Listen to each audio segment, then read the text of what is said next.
আসসালামু আলাইকুম প্রিয় শিক্ষার্থী, আজকে হাজির হয়েছি তোমাদের সাথে রাজশাহী ইউনিভার্সিটির সি ইউনিটের মাস্টার প্ল্যান নিয়ে। তোমরা এই কয়েকদিন কিভাবে পড়লে রাজশাহী ইউনিভার্সিটির সি ইউনিটে একটি ভালো আসন দখল করতে পারবা। শুধু চান্সই নয়, ভালো একটি আসন দরকার, না হলে ভালো সাবজেক্ট পাবা না। আর ভালো সাবজেক্ট না পেলে ভালো ক্যারিয়ার করা যায় না। তো সেই কারণেই আজকে তোমাদের সাথে একটা ভিডিও করতে আসলাম। তোমরা জানো যে আমি 2 বছর আগে এইটা থেকে একটু বিরত ছিলাম। আমি অফলাইনে চলে এসেছি আর কি, ফিজিক্স পড়াই। তো তোমরা একটু ধৈর্য সহকারে একটু ভিডিও দেখলেই তোমরা বুঝতে পারবা যে আমি এই সি ইউনিট নিয়ে কত কাজ করেছি, এবং তোমরা আরো জেনে খুশি হবা যে যে আমার রাজশাহী ইউনিভার্সিটি সি ইউনিটে রাবি স্টার নামে একটা বই ছিল। আমি যখন ছাত্র জীবনে পড়তাম রাজশাহী ইউনিভার্সিটিতে, তখন এই মাত্র 2024 সালে বের হয়ে 25 সালে পদার্পণ করেছি। এই বইটি বাজারে বিক্রি হতো তখনকার আমলে, তবে এখন আর এই বইটি বিক্রি হয় না। তোমরা যারা এই বইটির পিডিএফ চাচ্ছ, যেমন এটা 23 সালের বিক্রি হয়েছে, 24 সালে বিক্রি করিনি, মানে লাস্ট ইয়ারে আমি রেস্টে ছিলাম। তো তখন আসলে নিজের জীবন নিয়ে একটু ব্যস্ত ছিলাম। তো তোমরা যারা এই বইটার আর এই মুহূর্তে বিক্রি করার ইচ্ছাও নাই, তোমরা যারা পিডিএফ নিতে চাও তারা আমাকে হোয়াটসঅ্যাপে নক দিতে পারো, পিডিএফটা দিয়ে দেবো, সমস্যা নাই। তো চলো আমরা মূল ভিডিও শুরু করি। আমরা মূল ভিডিওতে আজকে দেখবো যে পরীক্ষার নম্বর বন্টন। তোমরা যদি এই ভিডিওটা একটু ধৈর্য সহকারে দেখো, তাহলে ইনশাআল্লাহ তুমি রাজশাহী ইউনিভার্সিটি সি ইউনিট সম্পর্কে যাবতীয় তথ্য জানতে পারবা, এবং কোন কোন ভুল হতে পারে, কোন কোন সিস্টেম সঠিকভাবে পালন করলে তোমার নিশ্চিন্তে চান্স হয়ে যায়, সেগুলো আমি বর্ণনা করব। তোমরা একটু ভিডিওতে দেখতে থাকো। তো প্রথমে আমি লিখে রেখেছি পরীক্ষা নম্বর বন্টন। এই নম্বর বন্টনটা কিভাবে হয় তোমরা জানো। রাজশাহী ইউনিভার্সিটিতে 80টা নৈবিত্তিক থাকবে, কিন্তু মার্কস থাকবে 100 মার্ক। তাহলে বোঝাই যাচ্ছে যে প্রতিটি এমসিকিউ মার্ক কিন্তু 1.25 করে। তবে এখানে বিশাল একটা স্কোপ রয়েছে চান্স পাওয়ার, কারণ 4টা ভুল লাগালে 1 মার্ক কাটা যায়। তাহলে আমি দেখতে পাচ্ছি যদি যদি কোনো শিক্ষার্থী 5টি এমসিকিউ ভুল করে, তবে তার মূল একটা এমসিকিউ এর মার্ক কেটে নেওয়া হয়। তো এই কারণে চান্স পাওয়া অনেক সোজা। আমরা বলি যে তোমাদের যখন কমন পড়ছে না, দেখা যায় 50টা কমন পড়ছে আর 30টা পড়ছে না, তারপরেও তুমি আরো 20টা দাগাবা, যাতে করে 70টা হয়। 70টার মধ্যে যদি 2টা 3টাও হয়ে যায়, তাহলে নেগেটিভ দিয়ে গড়পত্রে একবারে শেষ হয়ে যায়। হঠাৎ করে যদি 20টা নৈবিত্তিক যে আন্দাজে দাগাইছিলা, মানে 50% দাগাইছিলা, এখান থেকে যদি 5টা নৈবিত্তিকও হয়ে যায়, তাও তোমার জন্য পজিটিভ একটা লাখ, পজিটিভ পয়েন্ট চলে আসবে। তো যাই হোক, এগুলো বিষয়ে ধীরে ধীরে ভিডিও দেওয়া শুরু করব, যেহেতু আবার এখানে চলে আসলাম। রাজশাহী ইউনিভার্সিটি এই 1 মাস জুড়ে আমি তোমাদের সাথে থাকবো। তো চলো আমরা একটু দেখি যে এই সি ইউনিটের কিভাবে কাজ করে। তো সি ইউনিটের আবশ্যিক বিষয় হিসেবে 3টি বিষয় থাকে, যার মধ্যে পদার্থবিজ্ঞান, রসায়ন এবং আইসিটি। এইটাতে তোমাকে একটা সুন্দর করে পাস মার্ক থাকে, সেই পাস মার্কটা তোমাকে পেতেই হয়। তার পাস মার্ক হলো 25। এই 3টা বিষয় থেকে তোমাকে পাস মার্ক 25 পেতে হয়। তাহলে 3টি বিষয়ের মার্ক কত থাকে? মার্ক থাকে হলো 59.75 বা 75। এই পরিমাণ মার্ক থাকে। এই মার্কের মধ্যে তোমাকে কিন্তু 25 মার্ক পেতেই হবে। অনেকে দেখা যায় যে অনেক ভালো রেজাল্ট করেছে, কিন্তু এই যে ঐচ্ছিক, তারপর আবশ্যিক, এই বিষয়টাতে পাশ করে নাই, এতে করে তার রেজাল্ট কিন্তু বাতিল করে দেওয়া হয়। তো এই কারণে খুবই সেন্সিটিভ যে এইখান থেকে পদার্থ 25, রসায়ন 25 এবং আইসিটি তে 5, মোটামুটি 55টা নৈবিত্তিকের মধ্যে মার্ক কিন্তু আস্তে আস্তে 59.75। এখান থেকে তোমাকে 25 পেতেই হবে। এবং আরো দেখা যাচ্ছে ঐচ্ছিক বিষয়ে আমাদের 2টি সাবজেক্ট রয়েছে, একটা রয়েছে গণিত আর একটা জীববিদ্যা, আরো একটা অপশন আছে, মানে 3টা রাস্তা আছে আসলে, তার মধ্যে জীববিজ্ঞান এবং গণিত। কেউ যদি এই 3টা দাগানোর পর এইখান থেকে যে কোনো একটা বাছাই করতে পারবা। কেউ যদি চাও যে গণিত দাগাতে পারবা, কেউ যদি চাও জীববিজ্ঞান দাগাতে পারবা, জীববিজ্ঞান প্লাস গণিত, এই 3টা রাস্তা অবলম্বন করতে পারবা। তবে এই 3টা রাস্তার মধ্যে দিয়ে কোন রাস্তাতে গেলে তোমার জন্য চান্সের পরিমাণ বা সম্ভাবনা অনেক বেড়ে যাবে, সেই বিষয়ে একটু পরে তোমাদের বলবো, বিস্তারিত বলবো। এবং আগের বছরের কাটমার্ক আমি তুলে রেখেছি, যাতে করে তুমি নিজেই বুঝতে পারবা যে আমার জন্য গণিতের রাস্তা দিয়ে যাওয়া ভালো, নাকি জীববিজ্ঞান রাস্তা দিয়ে ভালো, নাকি জীববিজ্ঞান প্লাস গণিত এই রাস্তা দিয়ে যাওয়া ভালো। তুমি নিজেই ডিসিশন নিতে পারবা। তো চলো আমরা ধীরে ধীরে ভিডিওটা শুরু করি। তাহলে আমরা বুঝতে পারলাম যে রাজশাহী ইউনিভার্সিটিতে কমন, একবারে শিওর কমন ব্যতীতেও 50% যে কমন গুলো আছে, সেখানেও না দাগিয়ে উঠে আসা যাবে না, দাগাতে হবে। কারণ 5টি এমসিকিউ ভুল করলে একটা এমসিকিউ এর নৈবিত্তিক কেটে নিবে। ওকে, আশা করি বুঝাইতে পেরেছি। তবে একবারেই যারা পারো না, একবারে দেখা যায় 100% কমন পড়ে নাই, সেটা দাগানোর প্রয়োজন নাই। ওকে, তো আশা করি বুঝাতে পেরেছি। এবার আসি, আমরা দেখতে পেলাম যে পাস মার্ক, তাহলে দেখতে পেলাম কি একটু আগে যে আবশ্যিক বিষয়ে 25 মার্ক তোমাকে পেতেই হবে এবং ঐচ্ছিক বিষয়ে যে 31.25 নাম্বার ছিল সেখান থেকে তোমাকে 10 পেতেই হবে, না হলে কিন্তু ফেল দেখাবে। তবে এই দুইটা 25 আর 10 যোগ করলে আবার 35, সেখানে কিন্তু পাস মার্ক হবে না। পাস মার্ক আবার গড়ে দুইটা মিলে 40ই পেতে হবে। তো যাই হোক, এবারে আসি পরেরটাতে। তোমরা যারা চাচ্ছ যে এই যে এইখানে এটা পথের কাটা হয়েছে যে আইসিটি তে 5 মার্ক থাকে, এই 5 মার্ক কি আসে? তো এই 5 মার্ক নিয়ে আমার চ্যানেলে ভিডিওগুলো দেওয়া আছে, তোমরা জানো কিনা, তোমরা যেহেতু অনেক জুনিয়র আমারছে, সেই ক্ষেত্রে আমাদের এই আইসিটি নিয়ে অনেক ভিডিও ছিল, প্রায় 729টা ভিডিও ছিল। তো সেই ক্ষেত্রে এগুলো হাইড করে দিয়েছি। কারণ হাইড করে দিয়েছি, আমি অন্য সেক্টরে চলে এসেছিলাম। তো তারপরে একটা ভিডিও আজকে প্রাইভেট করা ছিল, সেখান থেকে পাবলিক করে দিয়েছি, তোমরা ভিডিওটা দেখে নিতে পারো।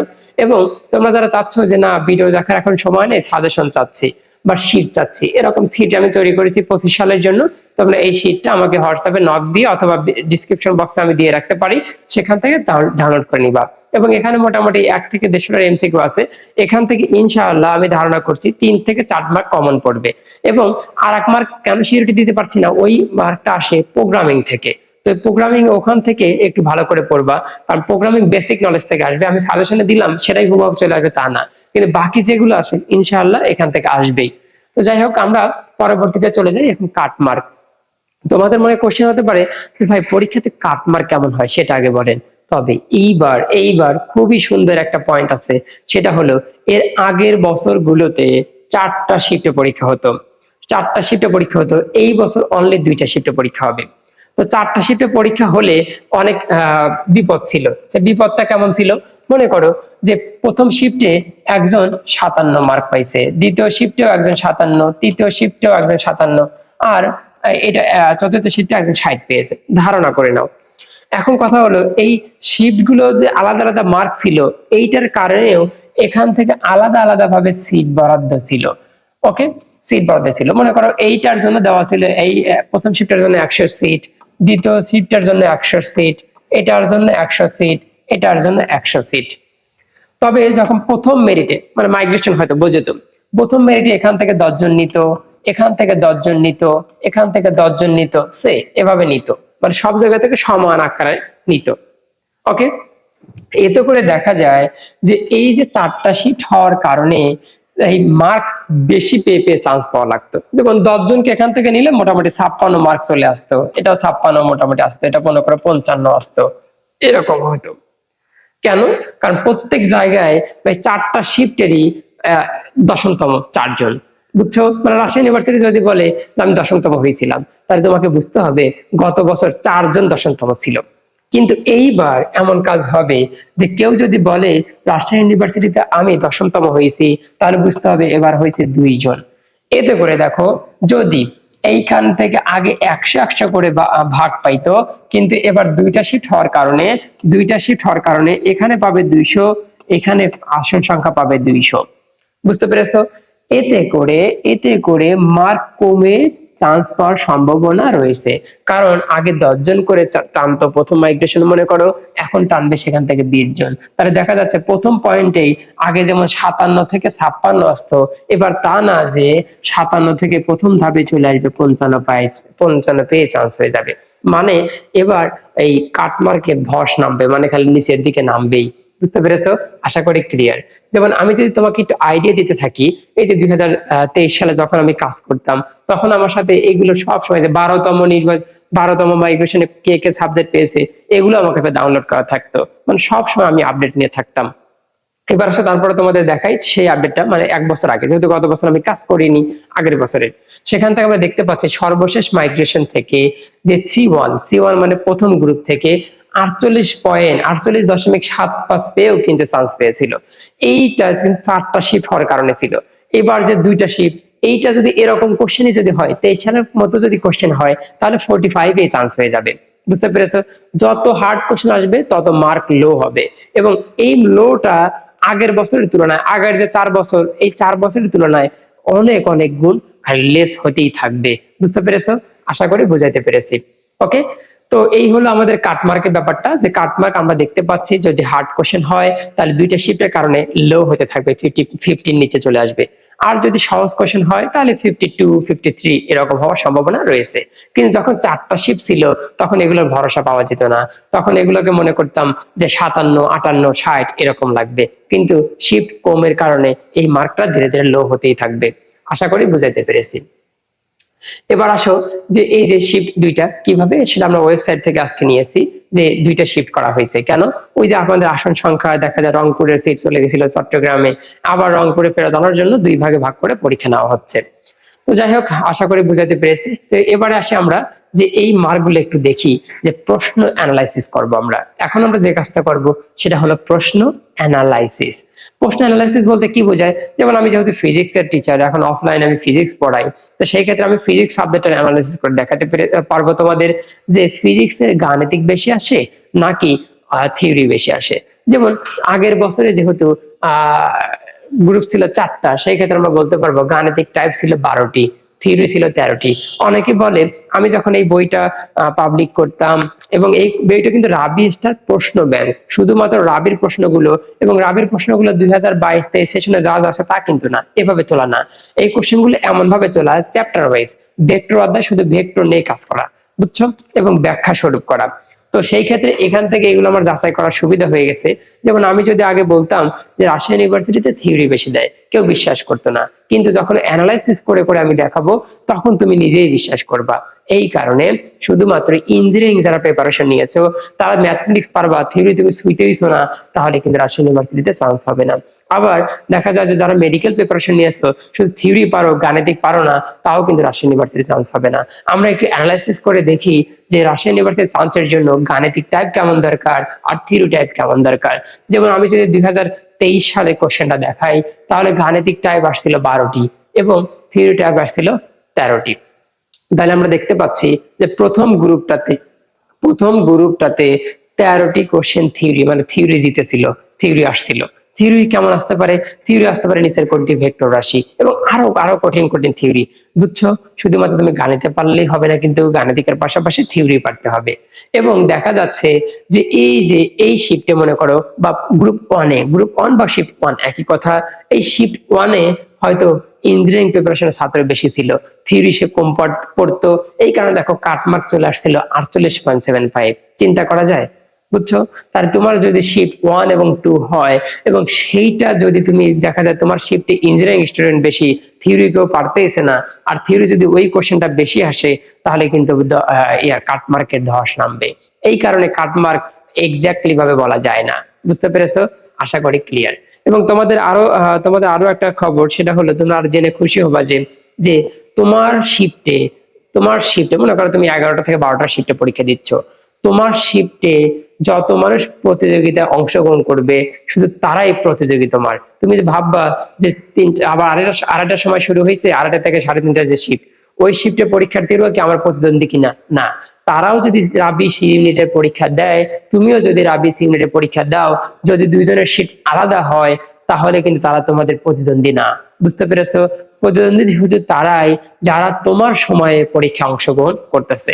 এ নিয়ে আমি একটা ভিডিও দেব যে তোমার সময় যারা অংশগ্রহণ করতেছে তাদের মধ্যে সিট কিভাবে ভাগাভাগি হবে। আশা করি বুঝতে পারছো। তো এভাবে দেখা যাচ্ছে গাণিতিক টাইপ পরেরটাতে দেখো ইঞ্জিনিয়ার, তাহলে বোঝা যায় রাজশাহী ইউনিভার্সিটিতে ইঞ্জিনিয়ারিং স্টুডেন্ট বেশি বেশি পরীক্ষা দেয়। কিভাবে বুঝলে তুমি? দেখো গাণিতিক টাইপ 15টা আসছিল পরের শিফটে, এবং থিওরি টাইপ ছিল 10টা। এখানে কিন্তু দেখো কাটমার্ক বেড়ে গেছে 57, কারণ এবার যারা ইঞ্জিনিয়ারিং প্রিপারেশন নিয়েছিল তারা এই ম্যাথমেটিক্স, ফিজিক্সের যে ম্যাথমেটিক্স টাইপ ছিল একটাও মিস করে নাই। বুঝাতে পেরেছি? ওকে, আশা করি ক্লিয়ার হতে পেরেছো। ঠিক একই ভাবে দেখো যে গাণিতিক টাইপ আসছে 17টা, এই শিফটে আলাদা হয়ে গেছে, কারণ এবার শর্ট সিলেবাসের বাইরে ছিল, এভাবে দেওয়া হয়েছে। আশা করি তোমরা বুঝতে পেরেছো।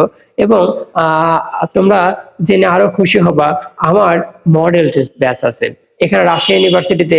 যে ম্যাথ কি বলে ওটাকে, ফিজিক্স, কেমিস্ট্রি, আইসিটি দাগানোর পরে তুমি কোন রাস্তায় গেলে তোমার জন্য সুবিধা হবে, জীববিজ্ঞান দিয়ে ঢুকবা নাকি ম্যাথ দিয়ে ঢুকবা নাকি ম্যাথ প্লাস বায়োলজি দিয়ে ঢুকবা, এরকম আমার এমসিকিউ মডেল টেস্ট তৈরি করা আছে, তোমাদের জন্যই তৈরি করেছি। এবং একবারে সম্পূর্ণ রাবি স্টাইলে 1.25 মার্ক করে থাকবে। তোমরা যারা মডেল টেস্টে ভর্তি হতে চাও তারা আমাকে নক দিতে পারো। তোমাদের জন্য 27টি পূর্ণাঙ্গ মডেল টেস্ট, একবারে 27টি পূর্ণাঙ্গ মডেল টেস্ট, মানে 80টি করে নৈর্ব্যক্তিক নিয়ে 80টি করে নৈর্ব্যক্তিক নিয়ে 27টা মডেল টেস্ট তৈরি করা হয়েছে।